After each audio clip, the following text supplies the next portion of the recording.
প্ৰাণৰ শিল্পীজনৰ ন্যায় বিচাৰি হুংকাৰ অসম চাহ জনজাতি ছাত্ৰ সংস্থাৰ। ঊনবিংশতিতম অসম চাহ জনজাতি ছাত্ৰ সন্থাৰ কেন্দ্ৰীয় সমিতিৰ সাংগঠনিক সম্পাদক হিচাপে নিৰ্বাচিত হোৱা মহেন্দ্ৰ নায়কক পুষ্প আদৰণি জনাই নগাঁও জিলা চাহ জনজাতি ছাত্ৰ সংস্থাৰ কৰ্মীসকলে আমনিৰ পৰা খালনালৈ বিশাল বাইক ৰেলীৰে নৱনিৰ্বাচিত সাংগঠনিক সম্পাদকজনক আদৰণি জনোৱা হয়। প্ৰাণৰ শিল্পী জুবিন গাৰ্গৰ মৃত্যুৰ ন্যায় বিচাৰি হুংকাৰ প্ৰদান নৱনিৰ্বাচিত ৰাজ্যিক সাংগঠনিক সম্পাদক মহেন্দ্ৰ নায়কৰ। ৰাজ্যৰ উজনি অংশত জনজাতিকৰণৰ দাবীৰে চলি থকা প্ৰতিবাদৰ সমান্তৰালকৈ জনজাতি মৰ্যাদা বিচাৰি মধ্য অসমত প্ৰতিবাদ কৰাৰ হুংকাৰ সাংগঠনিক সম্পাদকজনৰ। প্ৰাক্তন ৰাজ্যিক সভাপতি সীমাঞ্চল দিগালৰ লগতে প্ৰাক্তন কৰ্মীসকলে গামোচা পিন্ধাই শুভেচ্ছা জ্ঞাপন কৰাৰ লগতে আশীৰ্বাদ প্ৰদান কৰে। আগন্তুক দিনসমূহত চাহ জনজাতি সমাজখনৰ লগতে সমগ্ৰ অসমখনক প্ৰতিনিধিত্ব কৰি আগুৱাই নিয়াৰ সংকল্প নৱনিৰ্বাচিত সাংগঠনিক সম্পাদক মহেন্দ্ৰ নায়কৰ।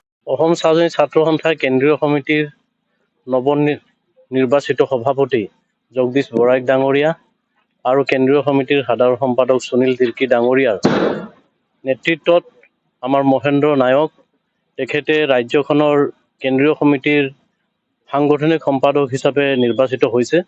গতিকে আমি কেন্দ্ৰীয় সমিতিৰ সভাপতি সম্পাদক প্ৰমুখ্যে আমাৰ সাংগঠনিক সম্পাদক সকলোলৈকে কেন্দ্ৰীয় সমিতিৰ নৱনিৰ্বাচিত সমিতিলৈ শুভেচ্ছা আৰু অভিনন্দন জ্ঞাপন কৰিছোঁ। আৰু নগাঁও জিলাৰ বিশেষকৈ প্ৰতিনিধিত্ব কৰি মহেন্দ্ৰ নায়ক ডাঙৰীয়াই সাংগঠনিক সম্পাদক হিচাপে নিৰ্বাচিত হৈছে। নিশ্চয় নগাঁও জিলাখনৰ বাবে আমি এটা শুভ বাৰ্তা আৰু তেখেতক শুভেচ্ছা অভিনন্দন জনাইছোঁ।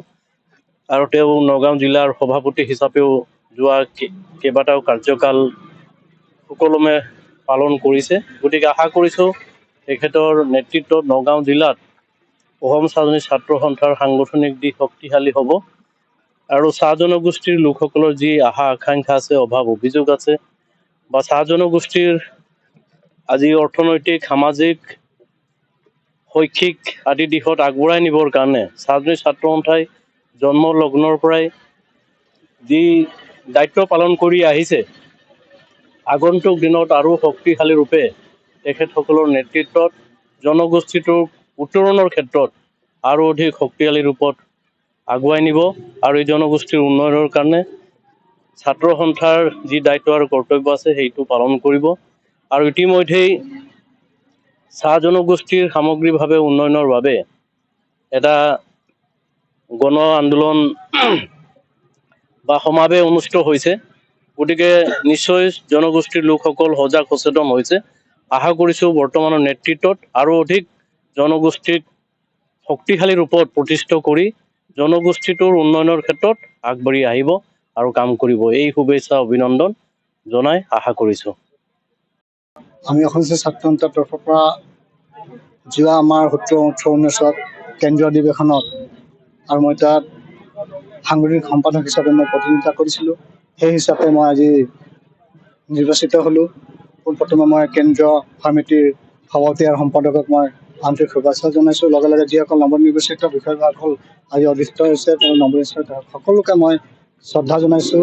আৰু ইয়াৰ লগে লগে মোৰ সংগ্ৰামী অতিথিসকলক যেনেধৰণে আজি মোক আঁকোৱালি লৈছে, যেনেধৰণে মোক তেওঁলোকে আগুৱাই দিছে আৰু যেনেধৰণে মোক সমৰ্থন কৰি সহায় সহযোগিতা কৰিলে তেখেতসকলক মই আন্তৰিক শ্ৰদ্ধা শুভেচ্ছা জনাইছোঁ।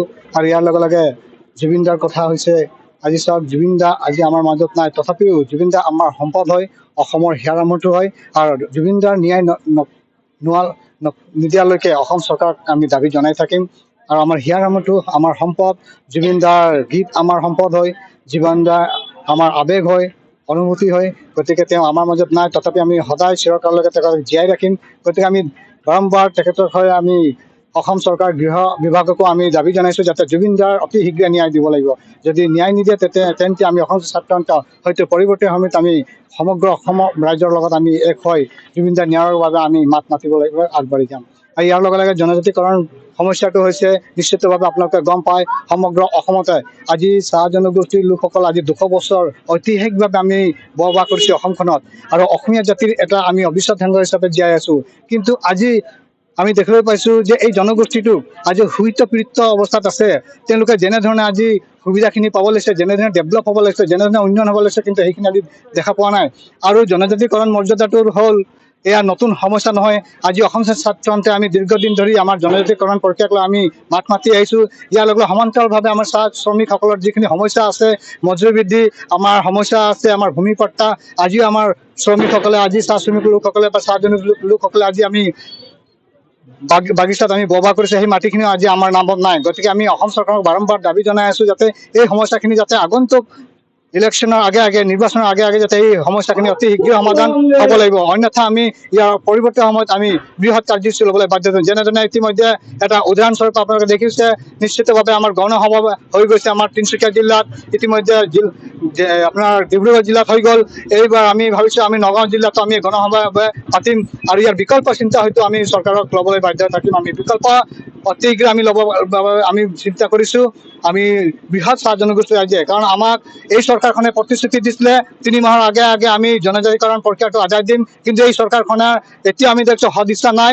গতিকে আমি আৰু এইটো ভবা নাই যে আগন্তুক আৰু অন্য এটা চৰকাৰ হওক, কিন্তু এই চৰকাৰে দিনতে তেওঁলোকে প্ৰতিশ্ৰুতি দিছে, এই চৰকাৰখনে যাতে আমাৰ প্ৰতিশ্ৰুতিখিনি অতি শীঘ্ৰে আদায় দিব লাগিব। অন্যথা আমি অসম ছাত্ৰ সন্থাই এক তীব্ৰ আন্দোলন গঢ়ি তুলিবলৈ অনাগত দিনত আমি সাজু